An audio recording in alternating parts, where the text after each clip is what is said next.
Welcome back, ladies and gentlemen. Today we're gonna take a deep dive look at the new MyGM in WWE 2K23. I'm gonna go through all the GMs, brands, the draft and the match card setup. Also gonna go through a few of the new features that really change this mode up a lot this year. You're gonna get all the information you need to have a really successful and fun time with this game mode. So let's get stuck in with our first GM, and that's Adam Pearce, who increases all rivalries by 1. This is a very good card to have, especially when you get to a pay-per-view. If some of your rivalries haven't quite got to level 4 yet, it's a great one to play. If you pick him as an opposition, chances are they're not going to use this the best, so they're not going to use it at a pay-per-view. They might use it a bit earlier, so it may or may not really hurt you. But if you want to pick Adam Pearce, it could be a good one if you want it to just be a little bit more challenging to play as. Not the best, not the worst GM, but if you are struggling to build rivalries, this could be a good option for you. The next one is Sonya Deville. When you play this card, all of your power cards in the store are free that week. There could be a whole variety of different things that could do, but if you do pick Sonya and you use this card, make sure it's on a week where you want all 3 cards that are in the store. Don't use it and then only buy 1 or 2 cards. Make sure you get all 3 of them so that you get the most out of the card. Personally, I wouldn't really pick this one. If you want an easier GM to play against, it's not really going to hurt you too much. Although she could get lucky if she gets a card that can affect your show, but could be a good one to pick as your opponent. Next is Stephanie McMahon, who doubles your money from arena attendances that week. Now this is more of a late game one. I wouldn't pick this when you've only got smaller arenas. You're probably not going to use this card until you get into a 2nd or 3rd season when you can unlock the biggest arena possible. But money is king in this particular mode, so if you do want to use it a bit earlier, it can get you quite a bit of money, but make sure you're using it at a pay-per-view when you're really going to maximize what the potential is for the arena attendance. Now, if you are the type of player that does get stuck needing money quite often, this could be the card that you go for. She is quite a strong GM card to have, so make sure you consider that one if money is one of the issues you have in the game. The next one is sure to be a fan favorite with Xavier Woods and his cheat code, allowing you to steal one of your opponent's stars. As long as they're not a champion, you can take someone off them. You can't do it in week 1, but after that, they're free game. It doesn't state here that you can't choose a legend, so if your opponent does have a legend, you may be able to poach them from your opposition. If for some reason it doesn't let you take a legend, you still have free reign on their roster. Now if you use this right before a pay-per-view, once again you can really affect what's going to happen with that pay-per-view. They may have set up a good rivalry to level 4 and then just not be able to use it whatsoever. If you are playing against your friends or siblings, this is a great GM to have because you're really going to upset them when you take away one of their top stars. Now just be careful, if you do set this as your opposition GM, it could hurt you quite badly. You can take the gamble, and maybe if you've got a development star in there, maybe for some reason the AI picks a development star and it doesn't hurt you, but chances are you're going to lose someone big. So I wouldn't recommend picking this as your opposition. Next we have Tyler Breeze, who allows you to immediately recover 30 stamina on all of your roster. Now this can be an absolute lifesaver, especially if you've just had a big card with lots of stipulation matches and lots of your roster are close to injury. You could play this card and really save yourself some roster hassles. Stamina can be very difficult to manage at times, especially if you don't have a very big roster. He can be a really good GM to have and can really help you out. If you want to set him as the opposition, you just never know when they're likely to play that card, so it may or may not work in their favor. But because it doesn't directly affect your roster, it's a good idea to have Tyler Breeze as the opposition GM. Next up is Kurt Angle, and again, not the best GM, but this is one of those cards that if you save this right until the end of a season, you could play this card at the final pay-per-view, WrestleMania, so all of your charity promotions are free. So if you set up every single promotion as a charity, all of them are free, so you can spend that money on your match card instead. But the bonus to this is it doubles the outcome of those charity promotions. So if it's very close between you and your opposition to who's going to win that season, that could be an extra 40,000 fans that you get just from using this card, which can really make or break that season. But because it's really a situational thing, so many things can happen during a season, it is more of a Hail Mary type card that you can keep in your pocket that you may or may not need. This could be a good one to set as your opposition GM. You never know when they're going to use it or if they're going to use it correctly.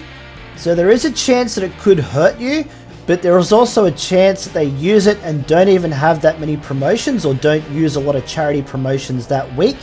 It may not affect you all that much, so it could be worth the risk. Next up, we have Eric Bischoff, and this is one that I know a lot of people were really excited to have in the game, to be able to run Bischoff in WCW. However, his card, he gives you free bookings for all logistics for that week. Now, that's not a bad card to have. However, in MyGM in 2K23, a lot of the logistics can't be opened up until later seasons. So if there's 25 matches per season, you might have to play 50, 75, 100 weeks or more before you can actually unlock some of those logistics to really get the most out of this card. Things like the advertising, you'll have that free for the first season anyway, because you can't open up any upgrades for that in the first season. Now, if you like Eric, there's nothing to say that you can't have him as your GM, and yes, this card will save you quite a bit of money, especially as you progress a little bit in that first season. But setting him as your opposition GM is probably going to work a lot better in your favor, because I don't think the AI is going to save that card for several seasons down the road. They're more likely to use it pretty early on, which means there's far less impact on your particular season. Next up, we have Mick Foley, and if you like to cause absolute chaos for your opposition, this could be the GM for you, because he will injure 2 random superstars on the opposition brand. So if you were to use this, say, in week 4, that could actually take 2 of their big stars out of contention for their pay-per-view. So this will work really well whether you're playing AI, whether you're playing against your friends, it doesn't really matter. You'll really upset the opposition brand as soon as you play this card. On the flip side, if you set your opposition GM as Mick Foley, this could really hurt you at a vital stage of the season. But if you like the extra challenge, go for it. Otherwise, I would not recommend setting him as your opposition. Last but not least, you have your custom superstar. So you could set anyone you like as the GM. You could have Homer Simpson if you really wanted to. But this card is actually the one that William Regal had last year. Probably one of the most popular cards that you could have had in the game, where you can actually get yourself a free legend. What you got to do though, you've got to play this card first before you buy the legend. Don't go the other way around, because it won't refund the money. What you've also got to make sure you do is whatever legend you pick, make sure they have a 10-week contract. Don't get the ones for 5 weeks. If you're going to get a legend for free, you want to make sure you get the most out of it. If that legend that you want doesn't have a 10-week contract, you can always wait until the next week and see if something different comes up. But this card is also one of those few that are really good to even play in week 1. So you have a legend that you can use right from the very start. Because they have such a good popularity on them, your matches will get better stars, therefore you get better ratings on those matches, and you can make more money, get more fans a lot earlier on. And if you can take advantage of that in the early game, you can really set yourself up for a good win. The same can be said though if you set this as your opposition GM. Just remember, they will get a free legend, and when they do 5 or 10 weeks, it doesn't really matter.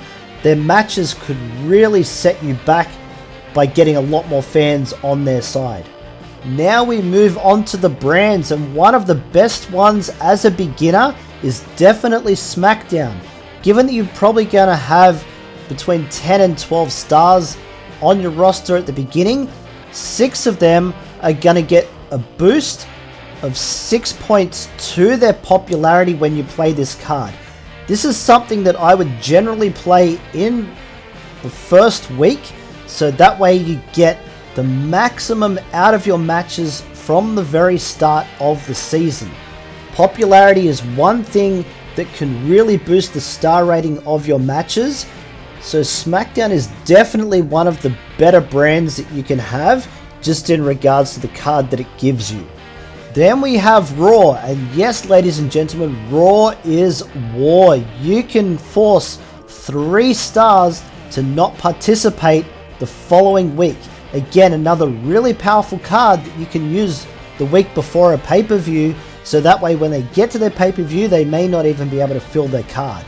So if you pair this up with, say, Mick Foley, who can also injure 2 stars for that following week, that's 5 stars on that opposition roster that you can knock out straight away and really set someone back.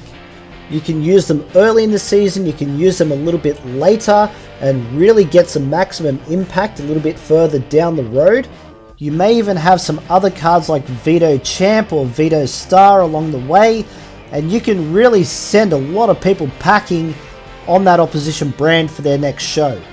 If you like chaos, I think I'm painting a pretty good picture for you here. As an opposition, just remember, 3 stars out at once is really going to hurt you unless you have a really big roster, which you're probably not going to have when they play this card. So please avoid that at all costs unless you really want that challenge. Then we have NXT. Now this is a great card to have for that first pay-per-view of a season, because it's going to give a boost to all of your title matches. You can actually fill the card with 5 title matches when you include things like the tag team titles or even the mid-card championships. So pairing this with someone like Adam Pearce, who can actually boost the rivalries, if you've done a good job and you've got those rivalries up to level 4 by the time you have that pay-per-view, or Adam Pearce to get you to that 4, you can really nail that pay-per-view with this card, and you can get so many fans after that first pay-per-view. This may not seem like one of the better shows, but that card is actually a lot more powerful than what you think, especially when fans are the main target of this particular game mode. Next is NXT 2.0, where you get a reduced price of the next 3 free agents that you signed that week. When you're trying to build your roster up, whether it's early in the season, whether you've got a couple of injuries and you need to freshen things up, this could be a really good card to have. The only thing that I will say is when you are hiring any free agents, only get the ones that have permanent on their contracts. Don't get short-term contracts, you'll just have to sign them again. If you're going to be paying half the price, you want to get someone that's going to be on the roster for the rest of the game. Bringing in that fresh talent can be a real game changer in this mode. So if you're really not sure how to manage your money, you always find that you're in a little bit of a spot with stamina and morale, then you want to make sure that you have this card up your sleeve so that way you can bring in 3 fresh talent to really boost that roster and get things firing again. for an opposition, you never know what the AI is going to do. They may not even get 3 new stars from that card. They may not get permanent. They might have short contracts. You just never know. But even 3 short-term contracts could really set you back. So it's up to you if you want to take the risk on setting him as an opposition or not. It probably wouldn't be a bad thing, given that there's not that many options to pick for opposition brands. And the last one is WCW, the one that a lot of people were really interested in. Unfortunately, the card itself extending the contract of all legends by 5 weeks. Now that might sound pretty good, but you're going to have quite a few legends to really get the most out of that card. So you might want to hang on to that card until either you've got so much money that you can afford to buy quite a few legends, or pair it with someone like the custom superstar GM where you get that free legend. So maybe when you're at a point where you could buy one, get your other one for free with that card, and then you'll be able to extend by 5 weeks. So you'll have 2 legends that would have been on 10-week contracts, hopefully, that would then extend out to 15 weeks. The one thing that I will say with WCW, unless you really are passionate about having them as your brand, I would probably set this more as your opposition brand, because I don't even know if they're going to hire a legend, let alone use that card correctly once they do have a legend. So chances are, if you set them as your opposition, that card's more than likely going to be null and void, or just sitting there and never used, depending on whether they even buy a legend. For the sake of this tutorial, we're going to have Woods and Breeze as the GMs, and the 2 NXT brands as the 2 competing brands. If you're just starting out, don't fill all 3 of those slots there with other brands, because it will be so chaotic. You're not going to get a very good start, and you're probably not going to enjoy the mode. Once you understand a bit more how to play and you want a little bit more competition, go right ahead and set all of them up. If you're familiar with the way that the game plays and you had good success last year, you might want to try your hand at going up against 3 other players.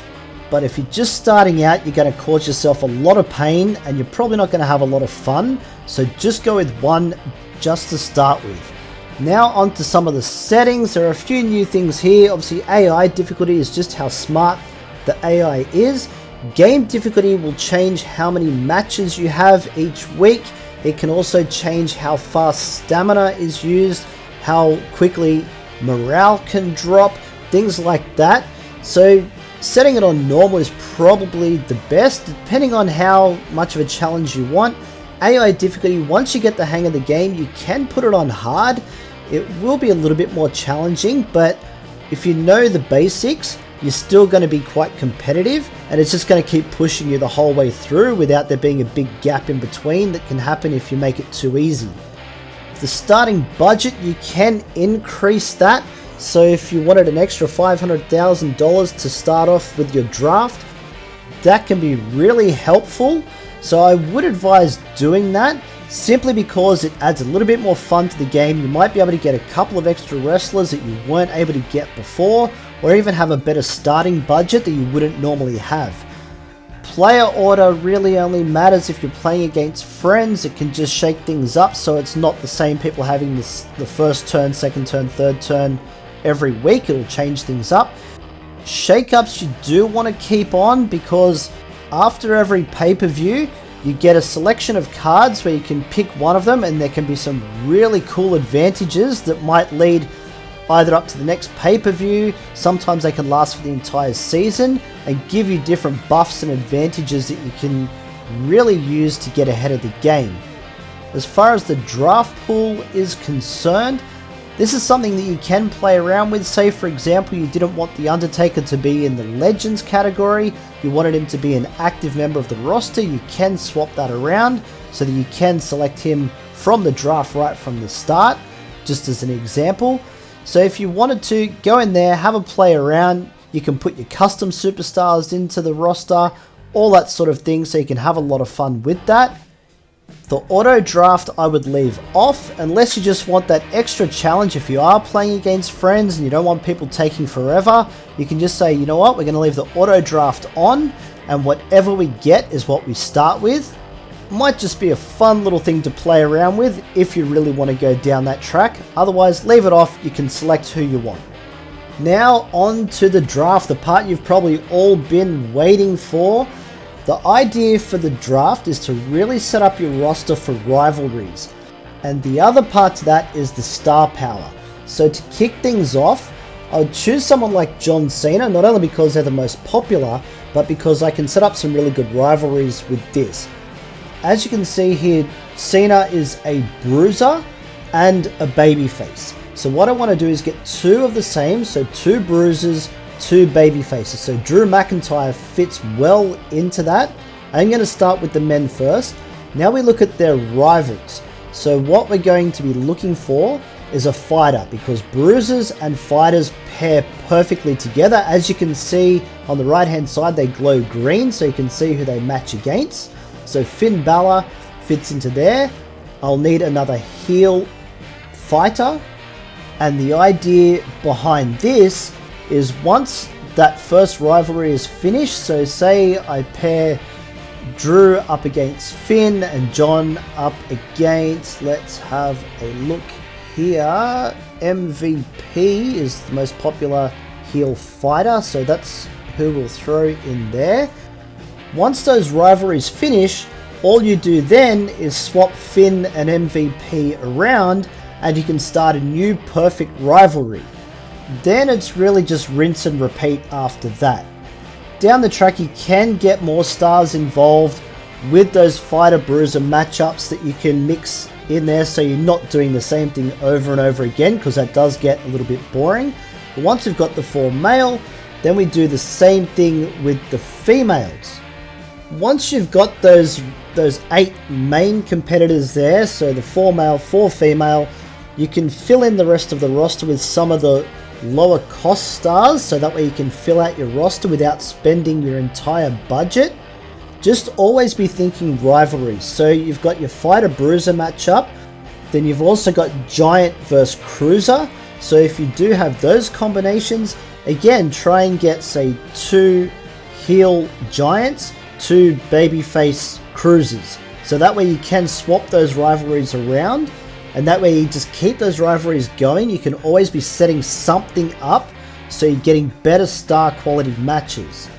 I also like to throw in a couple of specialists, because specialists don't necessarily match with anybody, but they don't give you any negatives going into matches with others either. So that way if you do have injuries or you do have a few mismatches when it comes to pairings, those specialists can always go in there and they can add something to your roster. If you're thinking about tag teams, the one thing I will say, unless you have a huge roster, you're probably not going to worry too much about tag teams. The tag team titles are great just to add a little bit of extra spice to a rivalry, because if there's something to fight over, you get more stars for that rating, and some of your cards that could be based on championship matches or other tasks that you'll get that involve champions, they all count. So it's good to be able to use them, but you won't have enough stars there to really set up a tag team division, especially if you're doing it for both male and female. You can have the mid-card championship as well, which is applied the exact same way as the tag team titles. So you don't pick it at the start, you just put a title match on a particular one-on-one match, and that way it'll be for that mid-card championship. Basically the golden rule as you're picking, you want to do babyface, heel, think about the rivalry, so that way you know what your pairing is, and that way once you get into your first match card, things will be very straightforward in the way that you set them up. You highlight one star, it'll highlight in green who they should go up against as their best match, and you've got those opponents already in place. You don't have to keep thinking too hard about stuff. This mode is all about planning and strategy, so sometimes you might see your favorite star in there.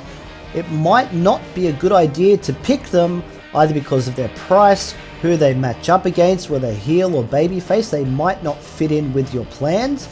I don't want to discourage you from picking your favorites, just plan ahead is all I'm trying to say, because this isn't like your universe mode where you just match anyone up against anyone. The results depend on how well you pair everything up and how well you set up your matches and rivalries. In regards to how many you should have at the start, I wouldn't want any less than 12. You probably would be spending a bit too much if you went sort of around the 15-16 mark, because one thing that does differ from this year's game to last year's game is that things cost a lot more money. So when you go to set up your matches, you'll soon see that it can cost a lot of money if you add stipulations and things like that to it. So you want to make sure that you've got a decent budget at the start. I would probably want to save at least 300,000. That way it'll give you a lot more options when you start to set up your card for that first period of the game.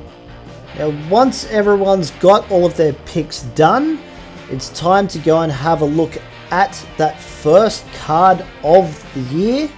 And the first one is the most vital because you really have to set yourself up. If you don't get the first week right, it can really slow you down moving into your first pay-per-view, which is where you have to capitalize on everything that you've done so far.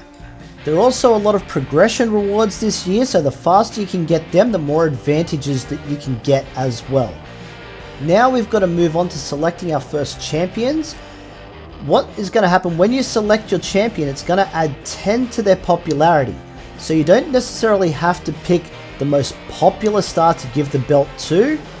If you remember back to my rivalries that I was going to set up, MVP will work perfectly as my first champion because that will bring his popularity up to 63, which puts him right in between Drew and John, which were the ones that I was going to match those heels up against anyway. And as you can see there, Finn, who is 62. So we're putting all of our top stars around the same popularity. So every time we try and build them, they're going to build at the same rate. For the females though, I do intend on using them in more tag teams than I do the one-on-ones just to start off with, because you do need tag teams in there to fill that gap, and it might be a good way to build some of them up together. So I'm really looking at Asuka and Rhea Ripley as the two that I'm going to start with in the main rivalry there. So I'll bump Rhea all the way up there. Once the champions are done, we move on to our first match card. And the first thing you want to do is see if you can fulfill that commissioner goal. And in this case, I have to book my least popular star, which in this case is Cora Jade. But that actually fits in perfectly with the tag team match that I wanted to set up. So we don't need the two that we're going to have as champion. So we'll have Alba Fire and Cora Jade going up against Gigi Dolan and Shayna Baszler. Now, as you can see, there's plenty of green in there, which means we've got perfect matchups, except for Gigi, who is a specialist. So there are no bonuses, no negatives for having Gigi in there. She'll still fit perfectly well with that. And if I put the tag titles on the match, it just makes it a little bit more interesting. If I wanted to, I could add a stipulation, but avoid doing that early because all you're going to do is use up all of your stamina and risk injury before you even get to your first pay-per-view. The other thing that I want to do is make sure that my first match and my last match are the most popular. So we're going to start out with MVP going up against Drew McIntyre because they are the two most popular stars. Because I know that Rhea Ripley and Asuka will have a better popularity, I'm going to put them as the main event, because your main event should always be the most popular match on the card. So the idea is to start strong and finish strong. The second match can be a little bit weaker, which is why I've put that tag match there, because I know that popularity wise they aren't all quite high enough. Then for the third match, you want to get something that is quite interesting, so it's got to be another good rivalry that you can set up. But because you don't have any rivalries started yet, popularity is going to be the best way to build those matches up. Then for our promotions, I can show you another way to start building rivalries with some of the other guys on the roster that aren't quite as popular. So I think for this other match here, we'll go one-on-one. We'll be able to do John Cena and Finn Balor, which means that I'll be able to set up another rivalry separately between Dexter Lumis and Solo Sikoa. Then we'll be able to do something a little bit different with Cody Rhodes and Chad Gable. Because they're both specialists, we might even be able to set up a rivalry between those two down the track. We don't have enough stars on the roster to build too many rivalries at this point.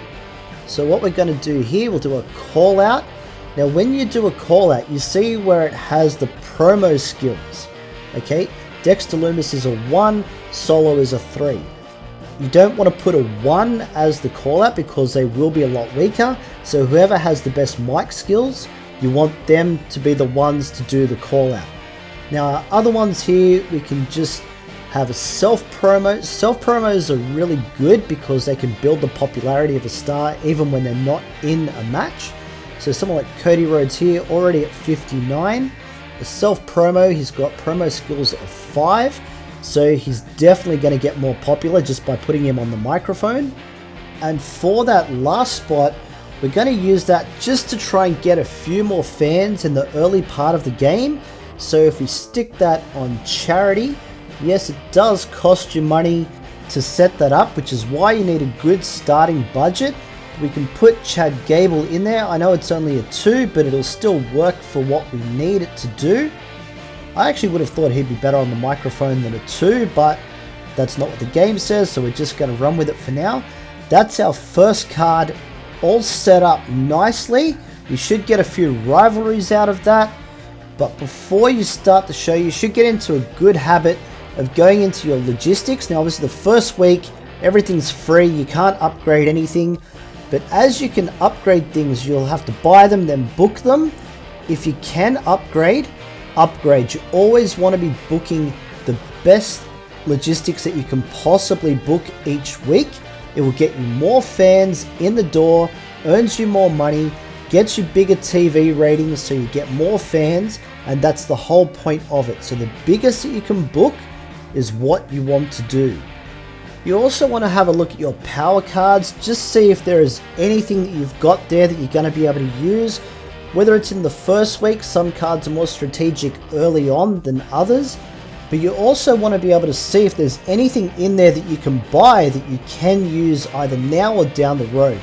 Because sometimes there are some really good cards that you find in the store that could really get you out of a jam once you start getting into this game a few weeks in.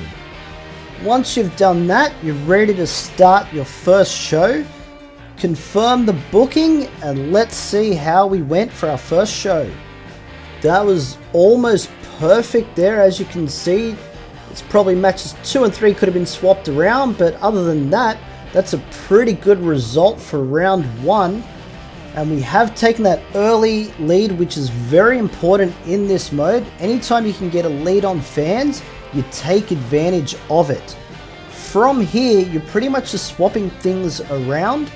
So if they were in a match last week, put them in a call out promo this week. So that way you're building the rivalry and you're saving yourself some stamina. So that way you're not burning the stars out too quickly before the pay-per-view. If you put them in matches every week to build the rivalry, you may end up with an injury before you even get to the pay-per-view. If you can fulfill the commissioner goal, it's extra rewards for you, so try and do that. Also, avoid too many big stipulation matches in the lead up to a pay-per-view. It's going to cost you a lot of money and a lot of stamina at the same time. So by the time you actually get to the pay-per-view, you're not going to be able to afford to put on a really good show. It's impossible to cover every scenario that could happen after the first week. Sometimes you might be in front, sometimes you might be behind, but if you follow this formula, you will be able to win this game quite convincingly in the end. So fast forward to the first pay-per-view where you're really going to be able to take advantage of everything that you've set up in those first 4 weeks. Let's have a look here. What have we got? And way above expectation here. That is an unbelievable result. But as you can see, the tactics definitely work. So if you stick to that formula, there's no reason why you can't be successful in this game mode. The last thing I want to show you is just the shake-up that we get now after every pay-per-view. You'll get 3 random cards that could range from anything to a few weeks to the remainder of the season to have an effect on everything that you do. You can have a quick look at some of the ones that are here. You can also get things like free match bookings. So if you wanted to book a steel cage match, it'd be completely free. Hell in a Cell, all those types of matches are completely free. I have seen that card come up, and that can last for 5 to 10 weeks. I can't remember exactly how long, but just as an example of the sort of things that you can get from the shake-up. So make sure you have them turned on before you start the GM mode. They can really add another layer of fun to this mode. So choose carefully, because strategy is everything in this mode. Now that covers pretty much everything there is to know in this game. Make sure that you follow these steps, learn them, master them. If you've got to watch the video again, you're more than welcome to have a couple of goes at it. If this guide did help you out, don't forget, like and sub, you know the deal. We've got plenty more 2K23 coming your way, so don't miss out, and we'll catch you in the next one.